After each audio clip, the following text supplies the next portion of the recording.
Hi అండి. Actually Tirupati వెళ్ళామనమాట. So, అక్కడ experience ఏంటి అనేది షేర్ చేసుకోవడానికి నేను ఈ వీడియో చేస్తున్నాననమాట. యాక్చువల్లీ మేము తిరుపతి ట్రైన్‌లోనే వెళ్ళామండి. 10 మినిట్స్ టు 7కి ట్రైన్. అయితే మేము 5కి బయలుదేరాము ఇంటి దగ్గర. మేము మళ్ళీ ఆటో ఎక్కి అదంతా చేరేటప్పటికి సో, రైల్వే స్టేషన్‌కి వెళ్ళేటప్పటికైతే 5:40 అలా అయిందండి. సో, 5:40 నుంచి 10-7కి మేము రైల్వే స్టేషన్‌లోనే వెయిట్ చేయాల్సొచ్చిందనమాట. అయితే ఆ రైల్వే స్టేషన్‌లో ఏంటంటే వెయిటింగ్ హాల్స్ ఏమి ఉండవు. మరీ పెద్ద రైల్వే స్టేషన్ కాదు, చిన్న రైల్వే స్టేషన్ కాదు అలా అనమాట. సో, వెయిట్ చేయాల్సొచ్చింది. దోమలు చాలా ఎక్కువున్నాయండి. పైగా చలికాలం కదా! సో, దోమలు చాలా ఎక్కువున్నాయి. ఒకవేళ అలా వెయిట్ చేయాల్సొస్తే ఖచ్చితంగా మస్కిటో రిపెల్లర్ పెట్టుకోండి. సో, అదైతే కొంచెం పర్లేదు బానే వర్క్ చేసింది. 7కి యాజ్ యూజువల్ ట్రైన్ వచ్చింది. ఎక్కేసాము. వెళ్ళేటప్పుడు ట్రైన్‌లో అయితే బానే ఉన్నాడు. సో, కరెక్ట్ టైంకి ట్రైన్ ఎళ్ళిపోయింది. సో, వెళ్ళిపోయాము. పైన తిరుమల కొండకి ఏసీ బస్‌లో వెళ్ళామనమాట. బాబున్నాడని చెప్పి ఏసీ బస్ తీసుకున్నాము. అంటే మామూలు బస్సయితే ఎక్కువ రద్దీ ఉంటది గదా! సో, పిల్లోడిని నొక్కేస్తారు అలా అని చెప్పి మేము ఏసీ బస్‌కెళ్ళాము. లిమిటెడ్ సీట్స్ అని చెప్పి. 6:20, 6:30 ఆ మధ్యలో మేము సీఆర్ఓ ఆఫీస్‌కెళ్ళామనమాట. సో, బస్సు ఒక చోట దింపారు గానీ, మనకి కరెక్ట్‌గా అడ్రస్ తెలుసుకొని వెళ్ళకపోతే కొంచెం లాంగ్ వాక్ చేయాల్సొస్తది. సో, బస్ దిగిన దగ్గర నుంచి సీఆర్ఓ ఆఫీస్‌కి. సో, లాంగ్ వాక్ చేయాల్సొస్తది. సరిగ్గా ఇన్ఫర్మేషన్ తెలుసుకొని వెళ్ళటం బెటర్. సీఆర్ఓ ఆఫీస్‌కి వెళ్ళాము. చాలా పెద్ద లైన్ ఉందండి. సో, చాలా టైం పట్టేస్తదేమో అనుకున్నాను. బట్ ఆళ్ళు గేట్స్ ఓపెన్ చేసినా అంటే పంపించేస్తారు కదా! సో, పంపించేసిన 20 మినిట్స్‌కయితే మేము లోపలికెళ్ళిపోయాము. లోపల ఫాస్ట్‌గా కదిలిపోయింది లైన్ అయితే. సో, లోపలికి వెళ్ళిన తర్వాత కౌంటర్ దగ్గరికి ఒక 5, 6 కౌంటర్స్ ఉంటాయి అక్కడ సీఎంఓ ఆఫీస్‌లో. సో, 5, 6 కౌంటర్స్ ఉంటాయి. ఏదో కౌంటర్ దగ్గరికి వెళ్తే మన ఆధార్ కార్డ్ జిరాక్స్. మన ఆధార్ కార్డ్ జిరాక్స్ చూపిస్తే వాళ్ళు రూమ్ ఏది అవైలబుల్‌గా ఉంది అనేది అంటే మన రూమ్ ఇది కావాలి అంటే, ఇది లేదు ఇది ఉంది అని చెప్తారు. లేదా ఆ రూమ్ ఉందంటే ఆ రూమ్ ఇచ్చేస్తారనమాట. ఈ రూ. 100 రూము, రూ. 50 రూము మీ పేరు మీద ఉంది. మనకొక రిసిప్ట్ ఇస్తారు. చాలా బ్లాక్స్ ఉంటాయి కదా! ఆ బ్లాక్స్‌లో ఎక్కడ అది అలాట్ అయింది అనేది మీకు తర్వాత మెసేజ్ చేస్తారనమాట. మెసేజ్ వస్తది. ఆ మెసేజ్ కోసం వెయిట్ చేయాలి. రూ. 1000 రూమ్ మేము బుక్ చేసుకున్నాం కదా! సో, అడిగితే అక్కడ 10 మినిట్స్‌లో వచ్చేస్తదని చెప్పారు. రూ. 1000 రూమ్ కదా! సో, 10 మినిట్స్‌లో వచ్చేస్తది అని చెప్పారు. బట్ అది 1 ½ అవర్ పట్టిందండి. సో, నాకైతే నుంచొని కళ్ళు తిరిగాయి. అంటే కూర్చున్నా అంటే తడి తడిగా ఉంది అక్కడ అంతా. సో, కూర్చున్నా అంటే కొంచెం ఇబ్బందిగా అనిపించి నేను కూర్చోకుండా నుంచొనున్నా. అంతసేపు వెయిట్ చేయాలంటే కష్టంగా అనిపించింది. సో, టిఫిన్ చేసేసి అప్పుడొచ్చి కాసేపు అక్కడ షాప్స్ చిన్న చిన్న షాప్స్ ఉన్నాయి. అలా తిరిగేసరికి టైం అయింది. పంచజన అనే బ్లాక్ ఇచ్చారనమాట. అది సీఆర్ఓ ఆఫీస్ నుంచి అరౌండ్ హాఫ్ కిలోమీటర్ దగ్గరే ఉంది. సో, హాఫ్ కిలోమీటర్ ఉందేమో. ఏం చేస్తారంటే రూమ్ దగ్గరికెళ్ళినప్పుడు మన ఆధార్ కార్డ్ జిరాక్స్ చూపించమంటారు. వాళ్ళు ఫోటో తీస్తారండి మనకి. ఫోటో తీసి రూ. 1000 మీరు రూమ్ తీసుకుంటే ఇంకో రూ. 1000 అడ్వాన్స్ పే చేయమన్నారు. సో, ఆ రూ. 1000 ఏంటంటే సేఫ్టీ పేమెంట్ అనమాట. సో, ఎళ్ళేటప్పుడు మనకి అకౌంట్‌లో పడిపోతాయి అవి. అయితే మనకి రూమ్ ఇచ్చేటప్పుడు వాళ్ళు మనకొక రిసిప్ట్ ఇస్తారనమాట. ఆ రిసిప్ట్ చాలా జాగ్రత్తగా ఉంచుకోవాలి. దాని మీద క్యూఆర్ కోడ్ ఉంటుంది. దానివల్లే మళ్ళీ మనకి మనీ వెనక్కొస్తాయి. వెకేట్ చేసేటప్పుడు కీస్ ఇచ్చేయాలి. మళ్ళీ ఫోటో తీసుకుంటారు. ఆ క్యూఆర్ కోడ్ స్కాన్ చేసుకొని మళ్ళీ మనీ వేసేస్తారనమాట. మనీ మనకి రావటానికి ఒక 15 మినిట్స్ పడతది అంతేనండి. సో, ఎళ్ళాము. వెళ్ళిన తర్వాత బ్యాగ్స్ పెట్టేసుకున్నాము. మా వాడికి పుట్టింటికి తీయించాలి. మధ్యాహ్నం 12 తర్వాతే తీయించాలి అని కొంచెం మంచి సమయం అనమాట. సో, 10-11 వరకు కొంచెం రెస్ట్ తీసుకున్నాం. అప్పటి వరకు నుంచున్నాం కదండీ. సో, 11 ఆ టైంకి వెళ్ళామండి. ఏంటంటే నేను హెయిర్ ఇద్దామనుకున్నాను. మా వారు కూడా గుండు చేయించుకుందాం అనుకున్నాను. సో, మేమేమనుకున్నామంటే ఫస్ట్ మాకయ్యేసరికి టైం పడతది. ఈలోపు మా వారు ఏం చేశారంటే ఒకసారి ఎళ్లి చూసారు. 10కి అలా ఎళ్లి చూస్తే చాలా క్యూ ఉందంట. సో, ఆయనన్నారు టైం పడతదిలే. సో, ఫస్ట్ మనం వెళ్లి తీసుకునేలోపు వాడికి టైం పడతది. అంటే మేము ఎళ్ళేసరికి 11 తర్వాత ఎళ్ళామండి. ఆ లైన్ అంతా ఖాళీ. అసలక్కడ ఏమీ లేదు. 10-11 వెళ్ళొద్దండి. ఎందుకంటే ఆయన. సో, ఆళ్ళడిగితే చెప్పారు. టిఫిన్ చేయడానికెళ్తే అందరిని ఆపేస్తారు అలాగ లైన్‌లో. మొత్తానికి మేమైతే చేంజ్ చేసుకున్నాము. రూమ్‌కొచ్చేసాము. ఫ్రెష్ అయిపోయాము. అంతా అయ్యేసరికి 1 అలా అయిపోయిందండి. అక్కడే పచ్చజెండానికి చాలా దగ్గరగానే ఉన్నాయి అన్నీని. గుండు చేయించుకున్నాం గదండీ! ఆ ఫ్లోర్స్ ఉంటాయన్నమాట. సో, పైన అనుకుంటా. కింద అనుకుంటండి. అసలు నాకు సరిగ్గా గుర్తులేదు. ఆకలితో మాత్రం ఉండొద్దు. ఎందుకంటే నడవాలి చుట్టూ.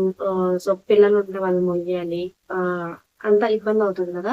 సో, ఫ్రీ భోజనం ఉంటే ఫ్రీ భోజనం తినండి. ఫ్రీ భోజనం కూడా చాలా ఉంది. నేను తినేసాను. తినేసేసరికి ఒక 2 అలా అవుతుందండి. ఫస్ట్ మేము వెంకటేశ్వర స్వామి ఆలయానికి వెళ్ళే ముందు వరాహస్వామి వీరాంజనేయ స్వామికి 2 గుళ్ళకి వెళ్ళొచ్చేసామండి. వెళ్ళొచ్చి ఇప్పుడు వెంకటేశ్వర స్వామి ఆలయానికి వెళ్ళాము. అంటే కొలను దగ్గరికి కూడా వెళ్ళామండి. కానీ పిల్లోడు ఉన్నాడు కదా! ఆయనకి కొంచెం ఇబ్బంది అవుతుందని చెప్పి చేయలేదు. సో, మీద వాటర్ జల్లుకొని వచ్చేసాము. తర్వాత వెళ్ళాం. సుభదం దగ్గరికి వెళ్ళామండి. సుభదం దగ్గరికి సుభదం దగ్గరికెళ్ళాము. సుభదం దగ్గరికెళ్తే ఆ బ్లాక్ దగ్గరికి సో, ఏం తీసుకుంటారు అంటే ఆధార్ కార్డ్స్ చూపించమంటారు. ఒరిజినల్ ఆధార్ కార్డ్ చూపించమంటారండి తల్లిది. అంటే మదర్‌ది ఒరిజినల్ ఆధార్ కార్డ్ చూపించమంటారు. సో, మిగతా వాళ్ళది చూస్తారు గానీ పెద్దేముండదు. బాబుది బర్త్ సర్టిఫికేట్ గానీ, ఆధార్ గానీ ఏదైనా పర్లేదు. సో, ఏదో ఒకటి చూపించమంటారనమాట. మదర్‌ది, బేబీది. 2 మెయిన్ అనమాట. సో, 2 చూపించమంటారు. చూపించేసాము. దాని తర్వాత 2 మెయిన్ అండి. చూపించాము. ఇక్కడ రిసిప్ట్ ఇస్తారనమాట. ఆధార్స్ చూసిన తర్వాత రిసిప్ట్ ఇస్తారండి. సో, మనం హ్యాండ్ బ్యాగ్ తీసుకెళ్ళొచ్చు. బాబువి థింగ్స్ క్యారీ చేయడానికి, బేబీవి థింగ్స్ క్యారీ చేయడానికి హ్యాండ్ బ్యాగ్ అనేది తీసుకెళ్ళొచ్చు. అది స్కానర్‌లో స్కాన్ చేస్తారనమాట. ఇంకేమన్నా అంటే ఎలక్ట్రానిక్ డివైజెస్ ఏమీ అలౌడ్ కాదు. సో, అవి ఏమైనా ఉన్నాయనేది స్కానర్‌లో స్కాన్ చేస్తాం. అంతే. వెళ్తాము. వెళ్ళిన తర్వాత ఫస్ట్ కంపార్ట్మెంట్, సెకండ్ కంపార్ట్మెంట్‌లోనే కూర్చోబెడతారండి. ఫస్ట్ కంపార్ట్మెంట్‌లోనో, సెకండ్ కంపార్ట్మెంట్‌లోనో కూర్చోబెడతారు కదా! అక్కడికి ఒక 15 మినిట్స్, 10 మినిట్స్ అంతే వెయిటింగ్. లేదంటే పంపించేస్తారు. మొత్తం మిగతా లైన్స్ కంపార్ట్మెంట్స్ అవి కలిపేశారు. అసలు పిల్లలు నలిగిపోతారు. అలా ఏమీ లేదు. వాళ్ళు కూడా గుర్తేసుకుంటూ అలాగే కొంతమంది పిల్లలైతే క్రాంకీ అయిపోయి ఏడ్చేసారనమాట. నిజంగా పాపం చాలా ఇబ్బంది అనిపించింది. పిల్లలు ఉన్నప్పుడు వాళ్ళకొక కొంచెం సెపరేట్ లైన్ పెడితే పర్సనల్‌గా అనిపించింది. సో, సెపరేట్ లైన్ అయితే బాగుండేది. క్రౌడ్ తక్కువ ఉన్నప్పుడు అంతే బెటర్. ఎందుకంటే అన్ని కలిపేస్తున్నారు కదా! వచ్చేటప్పుడు కూడా ఎక్కువ క్రౌడ్ ఉన్నారు. 45-50 మినిట్స్‌లో అయిపోయింది. వచ్చేసాం బయటికి. హమ్మయ్య! అనుకున్నాను. అడిగామండి. పిల్లలుంటే అదే చిన్న పిల్లలుంటే బేబీస్ 1 ఇయర్ లోపు ఉంటే ఈ రోజే దర్శనం ఒకసారి చేసేసుకున్నాం కానీ ఇంకొకసారి చేసుకోవచ్చు అని అడిగాము. అలా కుదరదు అని చెప్పారు. అలా కుదరదు. బట్ మంత్‌కి ఒకసారైనా వెళ్ళి సుభదం ద్వారా మనం దర్శనం చేసుకోవచ్చంటండి. పిల్లలు అదే బేబీస్ 1 ఇయర్ బేబీస్ ఉన్నప్పుడు, 1 ఇయర్ లోపు బేబీస్ ఉన్నప్పుడు. సో, మంత్‌కి ఒకసారి ఎళ్లి చేసుకోవచ్చంట. బట్ అదే రోజున 2 సార్లు అలా చెప్పారంట. ఆ మంత్‌కి ఒక్కసారేనా. ఆ రోజే మనం మళ్ళీ దర్శనం చేసుకోవాలి అంటే రూ. 300 టికెట్ తీసుకొని దర్శనం చేసుకోవచ్చంటండి. సుభదంలో మదర్ ఒరిజినల్ ఆధారు, బేబీది ఒరిజినల్ ఆధార్ గానీ, బర్త్ సర్టిఫికేట్ గానీ అడుగుతారండి. సో, అవి 2 చూపించిన తర్వాత మనకొక స్లిప్ ఇస్తారు. ఆ స్లిప్ మీద 2 పర్సన్స్ అని ఉంటుందనమాట. ఆ స్లిప్ ఉంటుంది కదండీ! వాళ్ళిచ్చిన స్లిప్. ఆ స్లిప్పు మనం ఉంచుకోవాలి. ఎందుకంటే లడ్డూలు తీసుకునే దగ్గర మనకది యూజ్ అవుతుందనమాట. మేము దర్శనం అంతా అయిపోయిన తర్వాత లడ్డూలు తీసుకోవడానికెళ్ళినప్పుడు ఆ స్లిప్ అడిగారండి. ఒకవేళ రూ. 300 టికెట్ అయితే ఆ స్లిప్ ఇస్తారు కదండీ! ఆ స్లిప్ తీసుకెళ్తే సో, అప్పుడు లడ్డూలిస్తారనమాట. అంటే ఆ స్లిప్ మీద ఎంతమంది ఉంటే అన్ని ఫ్రీ లడ్డూలొస్తాయి. ఇప్పుడు 2 పర్సన్స్ అని ఉంటది కదండీ! దాని మీద. సో, 2 ఫ్రీ లడ్డూసొస్తాయి. ఇంకా మనం డబ్బులు పెట్టి కొనుక్కోవాలి అంటే మాత్రము ఆ పర్సన్స్ అంటే ఆ స్లిప్‌లో ఉన్న పర్సన్స్ ఈచ్ పర్సన్‌కి 10 లడ్డూస్ ఇస్తారండి. అంతే, అంతకు మించి ఇవ్వరు.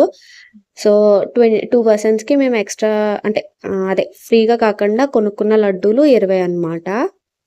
ఫ్రీ లడ్డూస్‌తో కలిపి మొత్తం 22 లడ్డూస్ వచ్చాయన్నమాట. ఈ భోజనాలనేవి ఎక్కడో ఒక చోటే ఉంటాయనుకోద్దండి. ప్రతి చోట అవి ఉంటాయి. అంటే ఆ అరౌండ్ ఏరియాలో ఎక్కడైనా ఉంటాయన్నమాట.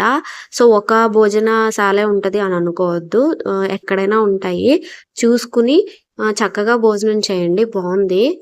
కొండ మీదయితే ఎక్కడ వాటర్ కొనుక్కోవాల్సిన అవసరం లేదండి. ఎందుకంటే బయట వాటర్ బాటిల్ అమ్మేది కూడా నార్మల్ బ్లాక్స్‌లో వాటర్ ఫిల్టర్స్ అవి పెడతారు కదా! సో, ఆ వాటరే అక్కడ అమ్ముతారంటండి పట్టి. సో, కొనుక్కోవద్దు. ఆ వాటరే తాగేయొచ్చండి. ఎక్కడైనా కూడా ప్యూరిఫైడ్ వాటరే ఇస్తారు. ప్యూరిఫైడ్ వాటరే ఉంటుంది. ఇవ్వడం కూడా కాదు. అక్కడ అవే ఉంటాయి. సో, మనం ఏమి డ్రింకింగ్ వాటర్ కొనుక్కోవాల్సిన అవసరం కూడా లేదు అక్కడ. మేమైతే మొత్తం రూమ్ నుంచి గుడికి, గుడి నుంచి మళ్ళీ సీఆర్ఓ ఆఫీస్ ఇయంతా గూడా 2 kilometres around 2 kilometres రేడియస్‌లోనే తిరిగామండి. CRO office దగ్గర గానీ, బ్లాక్స్‌లో గానీ రూమ్ ఇచ్చేటప్పుడు ఖచ్చితంగా మన దగ్గరున్న ఆధార్ జిరాక్స్ చూపించాలండి. లేదా ఒరిజినల్ ఆధార్ చూపించాలి. అంతేగాని ఫోన్‌లో ఉన్నది చూపించకూడదు. యాక్సెప్ట్ చేయరంటండి. ఆధార్ కార్డ్ చూపించేటప్పుడు కూడా ఆధార్ లింక్డ్ ఫోన్ నంబర్ ఉన్నప్పుడే చూపించండి. ఎందుకంటే ఆ ఫోన్ నంబర్‌కే మెసేజ్ వస్తదనమాట. సీఆర్ఓ ఆఫీస్‌లో చూపిస్తారు కదా ఆధార్. అప్పుడు ఒకవేళ జిరాక్స్ చూపించేటట్టయితే tick mark verified tick mark ఉంటుంది కదండీ! అలాంటివి ఉన్న జిరాక్సే చూపించాలంట. మేము ₹1000 రూమ్ తీసుకున్నామని చెప్పాను కదండీ! సో, రూమ్ ఎలా ఉంది ఏంటి అనేది నేను షార్ట్ పెడతాను. అందులో చూడొచ్చు మీరు. అది ₹1000 రూమ్ అనమాట. సీఆర్ఓ బ్లాక్‌లో ఏంటంటే మన పేరు మీద ఇన్ని రూపీస్ రూము ఉంది అని చెప్పి ఇస్తారు అంతేనండి. సో, మనం ఆ బ్లాక్ దగ్గరికి మెసేజ్ వస్తది కదా! మెసేజ్ వచ్చిన తర్వాత ఆ బ్లాక్ దగ్గరికి వెళ్తే అప్పుడు మనకి రూమ్ అలాట్ చేస్తారు. అంతేకాదు మనం పేమెంట్ కూడా ఆ బ్లాక్ దగ్గరే చేయాలండి. ఇక్కడ చేయకూడదు సీఆర్ఓ ఆఫీస్‌లో అనమాట. మేమెళ్ళేసరికైతే క్లైమేట్ చాలా కోఆపరేటివ్‌గా ఉందండి. అంటే వర్షాలేం పడలేదు. మంచయితే ఉంది గానీ, ఎండ కూడా వచ్చింది. దర్శనం అయిపోయిన తర్వాత తిరుపతి ఎళ్ళిపోయామండి. కొండ కిందకెళ్ళాము. సో, వెళ్ళిన తర్వాత పద్మావతి అమ్మవారి ఆలయానికి, పద్మనాభ స్వామి ఆలయానికి, కపిల తీర్థానికి వెళ్దామని మా ప్లాన్ అనమాట. అందుకని చెప్పి ఇంకొక డే కూడా పెట్టుకున్నాము. బట్ అన్‌ఫార్చునేట్‌లీ ఏం జరిగింది అంటే, పద్మావతి అమ్మవారి ఆలయంలో చక్ర స్నానాలు జరుగుతున్నాయంటండి. సో, ట్రాఫిక్ ఒక 5 కిలోమీటర్స్ ముందరే ఆపేశారంట. నడుచుకుంటూనే వెళ్ళాలంట. అందుకని చెప్పి బాబుతో అవ్వదు కదా! అందుకని ఇంకా వెళ్ళలేదు. ఇంకా ఏం చేయాలో తెలియక వెయిటింగ్ హాల్‌లోనే వెయిట్ చేశామనమాట. అదే రైల్వే స్టేషన్‌లో వెయిటింగ్ హాల్ ఉంటది కదండీ! ఏసీ వెయిటింగ్ హాల్ తీసుకున్నాము. అక్కడే వెయిట్ చేశాము. ఫస్ట్ టైమ్ ఎళ్ళినప్పుడైతే వెయిటింగ్ హాల్ అంటే తినే ముందే ఎళ్ళాము. వెయిటింగ్ హాల్ ఖాళీగానే ఉంది. బట్ నెక్స్ట్ టైమ్ ఎళ్ళాము. తినేసొచ్చామనమాట. తినేసొచ్చిన తర్వాత అస్సలు ఖాళీ లేదండి. ఇంక మా వాడిని చూసి జాలిపడి మాకేదో కుర్చీల్లో ప్లేస్ ఇచ్చారన్నమాట. అలా జరిగింది. మా వాడు ఇంక అక్కడ కూడా ఏడవటమే. ఎండకి అదేంటో చిరాకొచ్చో మరేంటో తెలీదు. పైగా అరుగుదల ఏమన్నా కడుపు నొప్పి వచ్చిందా అని మెడిసిన్ తీసుకెళ్ళడం మర్చిపోయామనమాట. సో, బేబీ ఉన్నప్పుడు కడుపు నొప్పిది పారాసిటమాల్ ఖచ్చితంగా తీసుకెళ్ళండి. ఇంకొక విషయం చెప్పడం మర్చిపోయానండి. ప్లాస్టిక్ బాటిల్స్ అలౌ చేస్తారా లేదా అనే విషయం చెప్దాం అనుకున్నాను మర్చిపోయాను. యాక్చువల్లీ ప్లాస్టిక్ బాటిల్స్ అయితే అక్కడ మనకి దొరకవు. బట్ అక్కడ ప్లాస్టిక్ అయితే ప్రిఫరబుల్ కాదండి. ఎందుకంటే మనకి చాలా ఇబ్బందిగా ఉంటది. అంటే ఒక్కొక్కసారి అలౌ చేస్తారంటారు. ఒక్కొక్కసారి అలౌ చేయరు అంటారు. ఈసారి మేమెళ్ళినప్పుడు నేను చూసిందయితే మరి అంత స్ట్రిక్ట్‌గా అయితే లేదు. అంటే నేను చూసిన ఒకళ్ళిద్దరు అలా ప్లాస్టిక్ బాటిల్స్ పట్టుకుని తిరగడం చూసాను. మేము పట్టుకెళ్ళలేదు గానీ జనరల్‌గా చూసాను. సో, చెకింగ్స్ జరిగినప్పుడు సీరియస్‌గా జరిగినప్పుడు మళ్ళీ పట్టించుకోవడం ఇదంతా రిస్క్. ఎందుకంటే మనం చక్కగా ప్లాస్టిక్‌ని అవాయిడ్ చేసి steel bottles, glass bottles prefer చేయడం బెటర్. చాలా షాప్స్ ఉన్నాయి. నేను మా బాబుకి చిన్న చిన్నగా కొన్నాను. మరీ ఎక్కువ కొనలేదు. వెళ్ళేటప్పుడైతే మా బాబు బాగా ఏడిపించాడు. ఎందుకు ఏడ్చేవాడో తెలీదు. క్రాంకీ అయిపోయేవాడు. ట్రైన్, బస్సు దానికంటే ఓన్ వెహికల్ ఉంటే చాలా బెటర్ అండి. అదనమాట నా తిరుపతి ఎక్స్‌పీరియన్స్ అయితే.